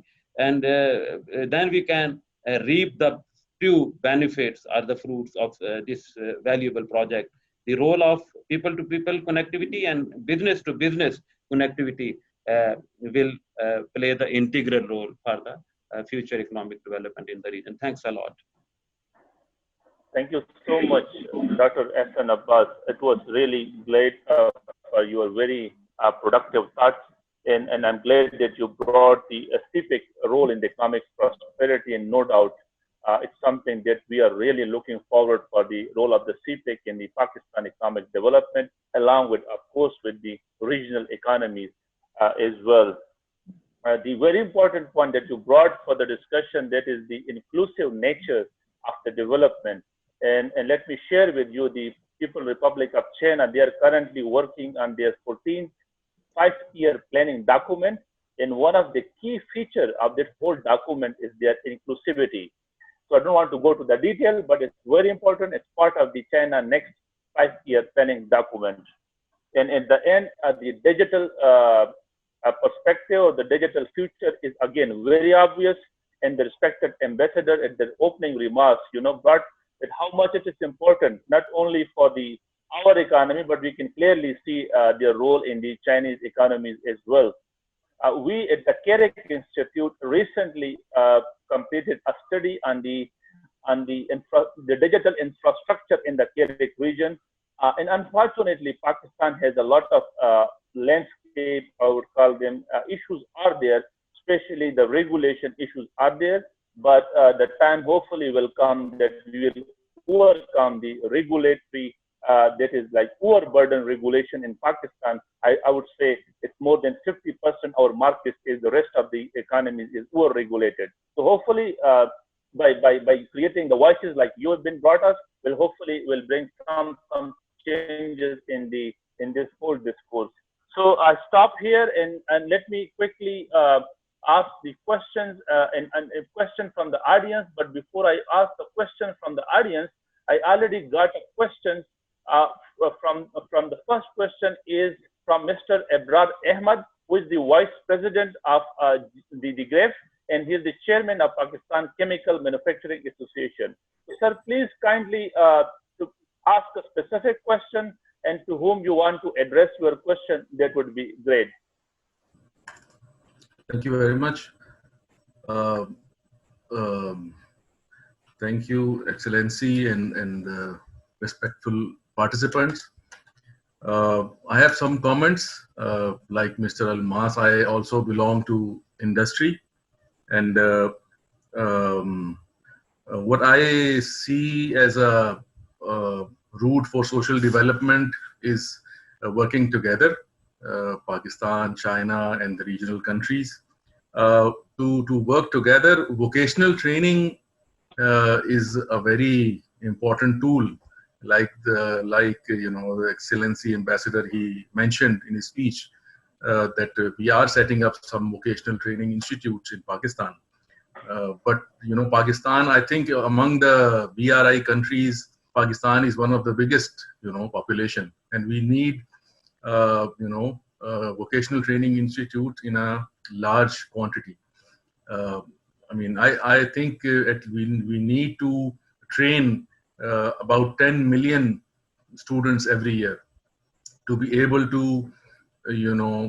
especially in these times of post-COVID crisis, the businesses are going towards automation, and need for manual labor and the repetitive tasks. Those jobs are already being reduced, and in the industry, many people I know, they have reduced about from 20 to 30% of their workforce already in last 3 months. So it would be very important for us to set up vocational training institutes in large quantities to give some basic skills to people so that they can earn, their livelihoods and not become a part of, any I would say unpleasant scenarios. Being from the chemical sector, I realize there is a good opportunity in Pakistan for setting up naphtha cracking complex for basic petrochemicals manufacturing, and especially the synthetic fibers like nylon, like polyester, viscose, and like these. Because the success of Chinese textile industry is dependent on synthetic fibers. And worldwide, 70% of textile exports account, they are based on synthetic fibers, and 30% of textile exports, they account, on cotton, based on cotton, on natural fibers. So it is very important that in Pakistan we start making, textile is one of our main strengths.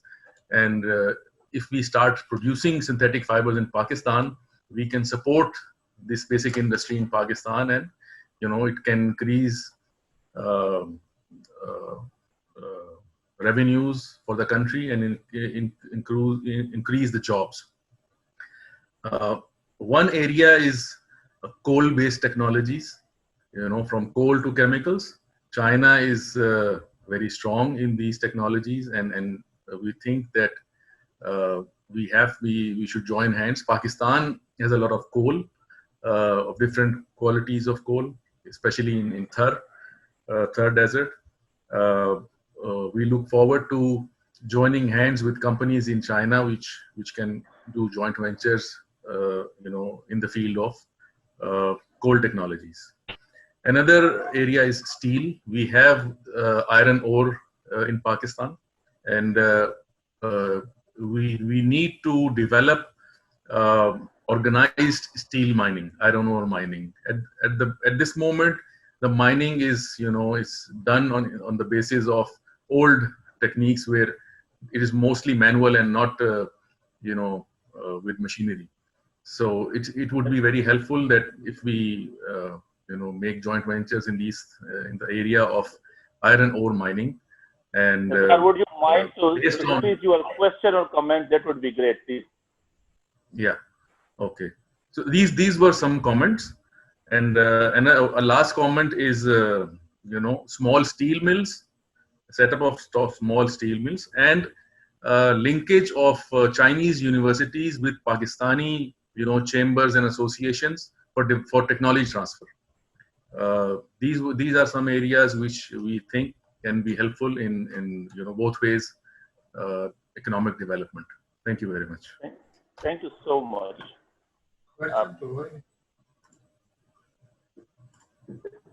Thank you so much. Can I now invite Ambassador Arif Kamal Sahab? Sir, if you have a specific question, that would be great.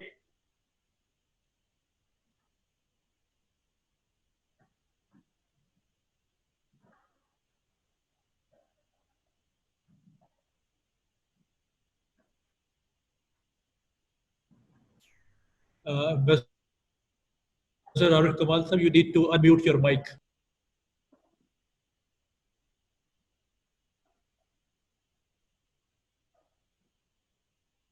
Can I ask now question from Arif Kamal sir? Are you around, sir? Please unmute yourself, Arif Kamal sir.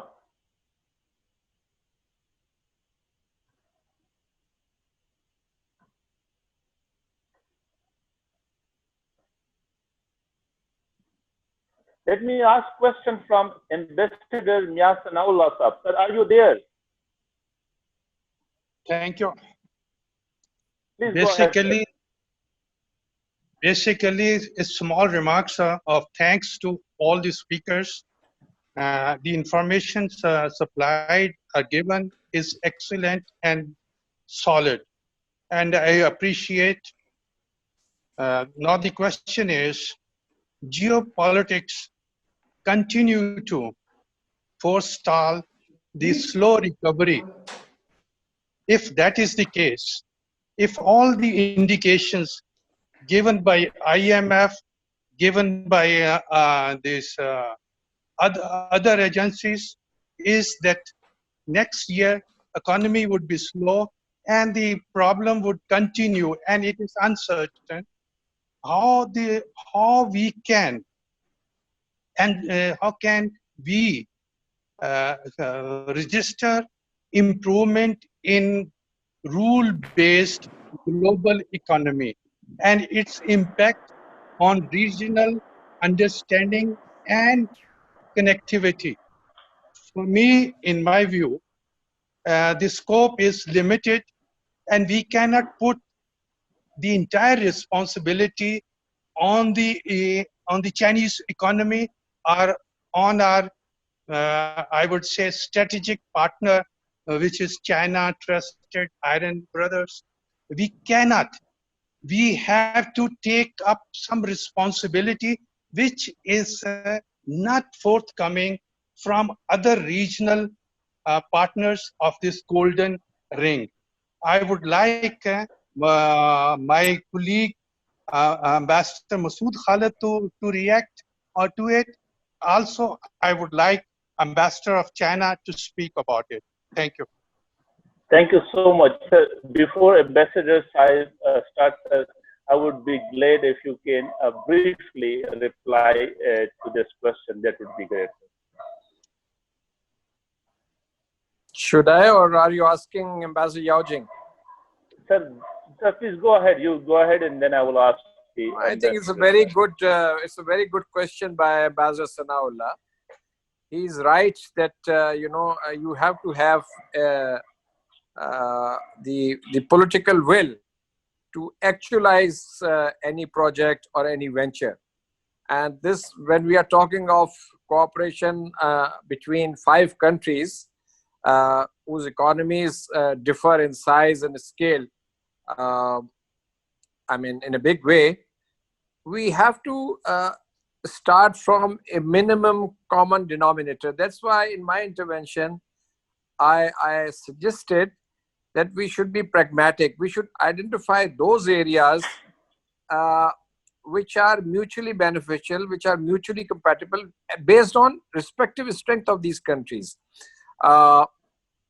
Certain things, I mean, for example, Afghanistan, although it is, I think, not part of this project among 5 countries, Afghanistan is a war-torn, war-ravished country. Yet it is rich in resources, mineral resources. So I think once, if the situation stabilizes in Afghanistan, there are economic opportunities for the rehabilitation of the economy. So similarly, we can identify core areas, core strengths of respective economies. But there I agree with him that we would need a lot of harmonization of, policies. For example, custom regulations, travel, all these regulatory provisions and lacunas which exist. Each country has its own policies. So it's not that easy. But I think we have the benefit of the capacity of China. Yes, we cannot put all eggs in China's basket. We have to do our own, China being rich in resources and rich in capacity, can help technically and, through other means. But each one of us have to pool its own potential and resources. Sir, please allow me, sir. Sir, please allow me. I have to cut you off. You have 5 minutes. No, it's okay. I've completed. But it has to be, each one of us has to give way. Right. Thank you so much. Can I request Ambassador Yao? Just a few comments. I think this is a very important idea that by the Ambassador Salome. I think that yes, in fact, right now the economy, basically, I'm thinking, for example, China's economy started boosting starting about 40 years ago, 1979, 1980s. But at that time, if you look at the history, China's geopolitical situation was very bad. We were still at that time very bad relations with Soviet Union. At that time, we were under a lot of pressure with the United States. But what China do is that we just focus on economy. That is, we loosen our markets. We make the market as the major decision maker. And when the market welcomes, we facilitate the market. So we build a very strong market forces, including more than 40,000 companies, 40 million companies. So I think for Pakistan, in fact, you should have very liberal and free markets. As geopolitics usually is connected with the government policies and the global situation. No country could be free of that. Even like China right now, we are also suffering. So here, my consideration is that if we have a very strong private sector and a very free market, I think that will be the way for Pakistan to have a stronger development of the future economy. Thanks. Thank you so much. Now I request Ambassador Arif Kamal, sir, please, the floor is yours. Thank you. I have been able to overcome the technical problem. We heard very impressive and enlightening presentations. Ambassador Zhao, Ambassador Masoud Khalid, and the distinguished panelists. They were all mainly on the mega front, but I'm encouraged to raise a question at the micro level, if I may. It's important that whatsoever are the linkages post COVID-19 or what I call COVID-18, that is the global war on terror that caused us sufferings, we are looking forward to shared destiny and a mobilization or remobilization of resources to move forward for a recovery that is mutually beneficial. Here, I think that we already have a vanguard at work that we call CPAC.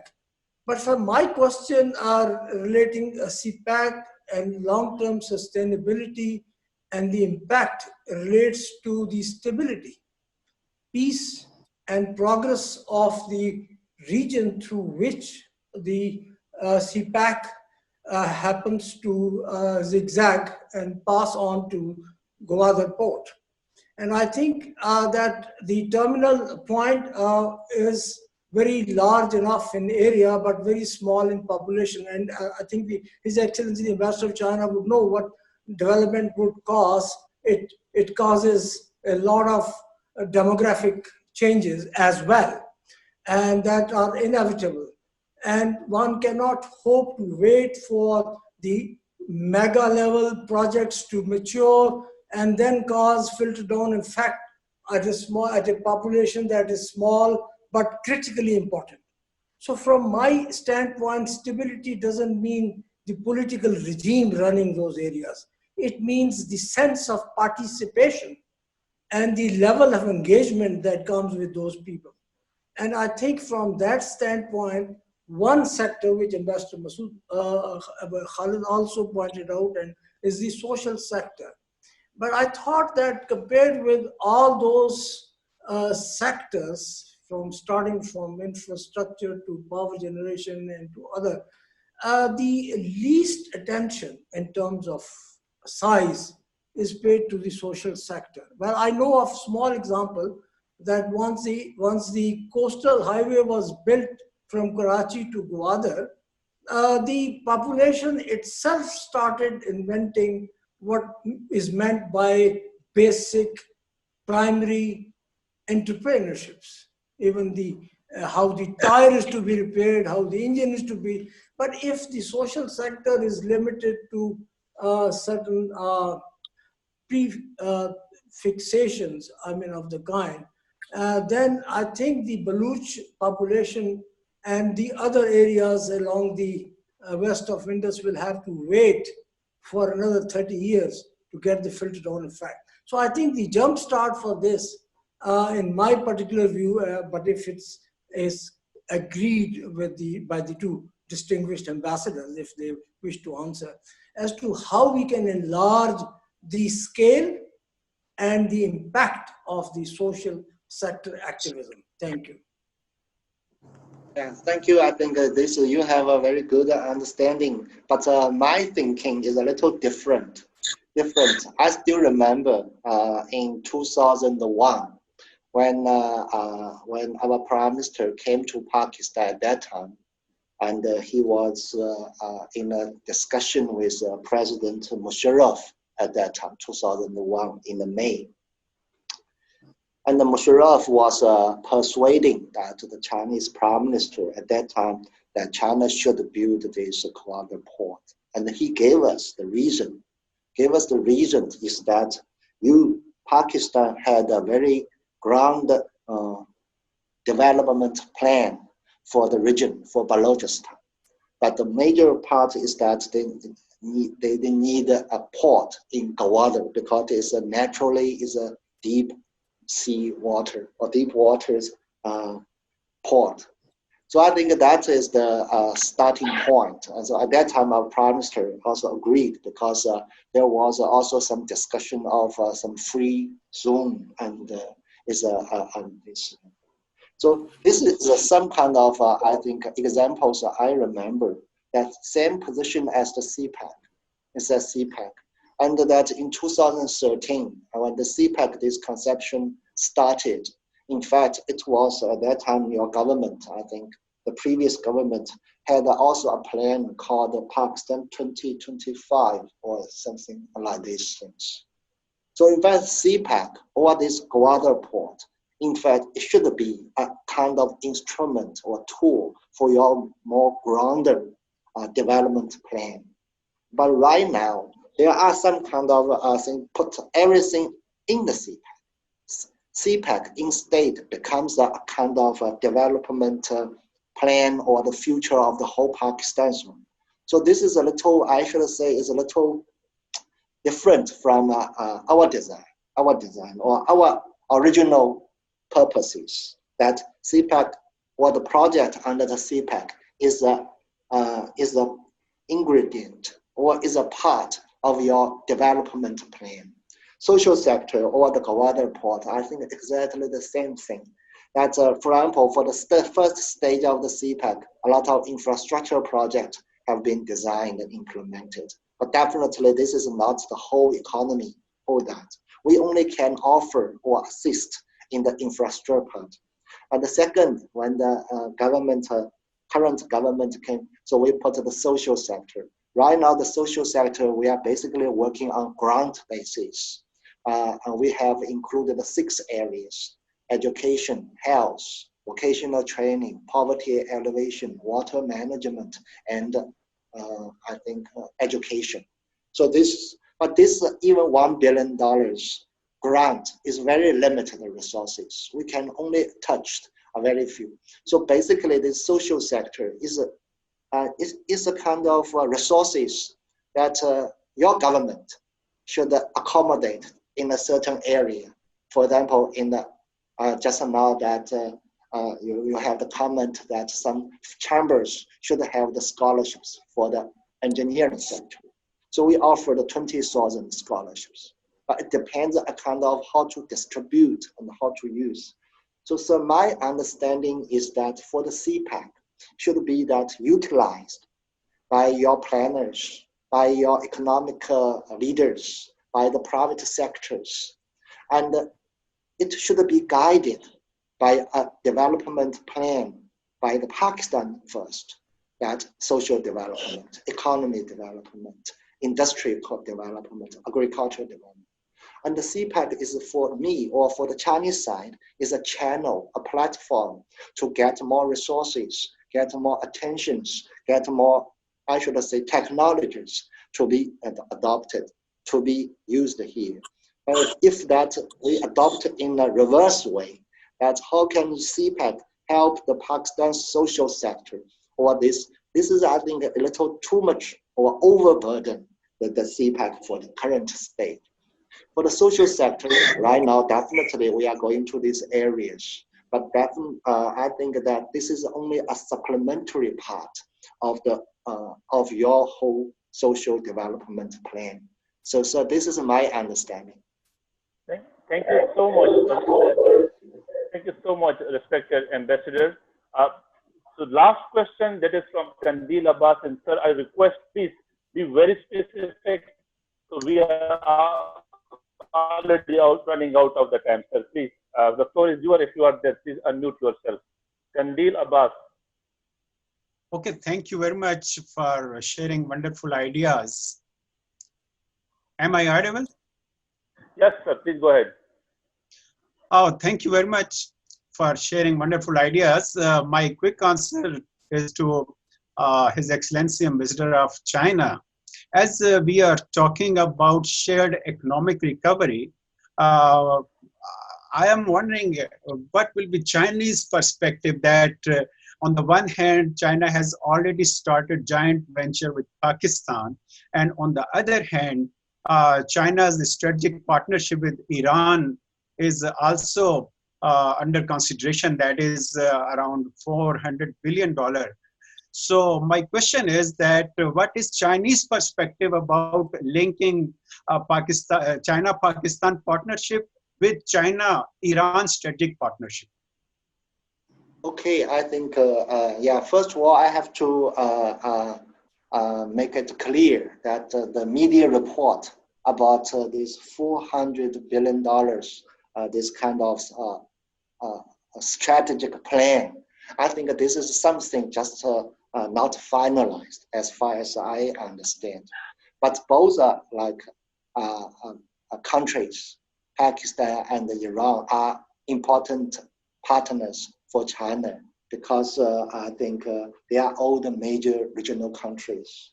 But as far as I understand, so far under the Belt and the Road initiatives, we have 6 corridors. And to the west of China, we only have 2, Central Asia and China. Second is CPEC. So you can see under the Belt and the Road initiative, CPEC occupies central position, a very, very important position on this. And the second, after almost 7 years of implementation of CPEC, we have a very solid foundation to deliver CPEC to the regional partners, including Iran and Afghanistan and Central Asia, as well as others in the countries beyond this region. Thirdly, that I think we call it the CPEC international cooperation has also started. Right now, for example, we have a discussion with Afghanistan to have the extension of the CPEC functionary to Afghanistan and to Central Asia. We are also start to plan some kind of railways in the future from Gwadar to Quetta or to Kandahar to Central Asia. So I think the Gwadar port provides a very, very important opportunity for all this regional connectivity. So because my position is in Pakistan, so I can assure that as far as the Belt and the Road initiative, Pakistan is one of the major partners, and the CPEC is the major project under that. Thank you. Thank you so much, respected Ambassador Yao Ying. We are really thankful and glad that you are with us for more than 2 hours. It clearly shows your commitment for this giant and shared prosperity. So on behalf of the Global Ring Economic Forum, I'm thankful again to you, sir, respected panelists and participants who shared their valuable thought with us. So for the closing, the floor is with Dr. Farhat Rasool.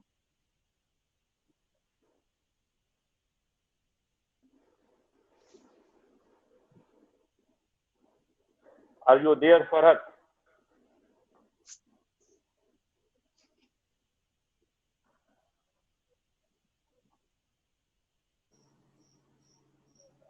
Farhat, are you there? Please unmute yourself if you are there. Can you listen me? Yes, please go ahead. Thank you so much. Thank you so much, Dr. Samad. Farhat Rasool, would like to say thanks to all the participants and respectable speakers on the behalf of our Honorable DG, UMT Sir Abid Shirwani, and the entire teams of UMT and Golden Ring Economic Forum. Further, a big thank you to Mr. Yao Jing for his great discussion and proposed solutions towards shared economic recovery between Pakistan and China by extending the CPEC project and social development. The idea to include Afghanistan in Golden Ring Economic Forum is worthwhile because its geographical location can strengthen the regional prosperity for the Golden Ring economic countries. I must appreciate Mr. Jaching for his explanation about the ongoing projects to further develop the joint efforts of economic recovery after COVID-19. Further, I am grateful to Mr. Almas Haider, Mr. Khalid Masoud, and Dr. Ehsan Abbas for demonstrating their great cooperation and connectivity to promote industry, agriculture, energy, health, and human resources so that to achieve the shared economic recovery between Pakistan and China will be possible. I'm sure all the discussions from the side of our panelists are interesting and informative, and all the proposed solutions to the dire need of the time to achieve the sustainable development in Pakistan and to our dear friend country, China. We will publish a policy paper from the debate discussed in this webinar to provide the key insights for Government of Pakistan and Government of China. Thank you once again, and I wish you all the best. If somebody has some query, he or she can contact with me at UMT or to the President of Golden Ring Economic Forum, Sir Hussain Mirza Raza. This is all from my side, and thank you so much once again.